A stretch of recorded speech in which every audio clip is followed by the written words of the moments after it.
National sports day 2025ના નિમિત્તે આજે Manjalpur stadium ખાતે વડોદરા સિટી પોલીસ અને વડોદરા મ્યુનિસિપલ કોર્પોરેશનના સંયુક્ત ઉપક્રમે કાર્યક્રમનું આયોજન કરી છે.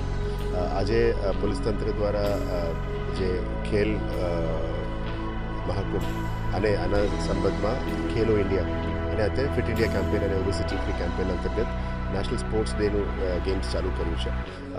ગઈકાલે પણ અહીંયા ડિસ્ટ્રિક્ટ લેવલનો કાર્યક્રમ અમે આયોજન કરી હતી, જેમાં એથ્લેટિક્સ અને હોકી મેચનું સ્પર્ધા અને પછી રાઇફલ શૂટિંગની સ્પર્ધા પણ કરવામાં આવ્યું. આજે અહીંયા સિટી પોલીસની ટીમ અને લોકલ ટીમનું મેચ આયોજન કરવામાં આવી છે. તમામને ફિટનેસ ઉપર અને મેન્ટલ ફિટનેસ અને ફિઝિકલ ફિટનેસ ઉપર ધ્યાન રાખવા માટે ભારત સરકાર એક કેમ્પેન ચલાવી રહ્યા છે.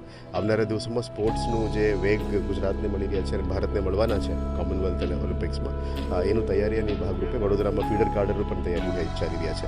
અત્યારે માઇક્રો ટેલેન્ટ હન્ટિંગ અને ટેલેન્ટ સ્કાઉટિંગનું કામગીરી પણ ફૂલ જોશમાં ચાલે છે. એટલે આવનારા દિવસોમાં વડોદરા સિટીમાં સ્પોર્ટ્સ ઇન્ફ્રાસ્ટ્રક્ચર અને સ્પોર્ટ્સ ટેલેન્ટને આગળ વધારવા માટે ઘણું બધું પ્રયત્ન અમે કરી રહ્યા છે. જે રીતનું માન્ય વડાપ્રધાન શ્રી અને માન્ય ગુજરાત રાજ્યના મુખ્યમંત્રી શ્રીનું માર્ગદર્શન હેઠળ ખેલો ઇન્ડિયાની કેમ્પેન ચાલી રહ્યા છે. એમાં 1 ઘંટા ખેલ કે મેદાન મેં જે મોટો ભારત સરકારે આપ્યું છે, એ અંતર્ગત અત્યારે ગેમ્સ બધું રમવામાં આવી રહ્યા છે.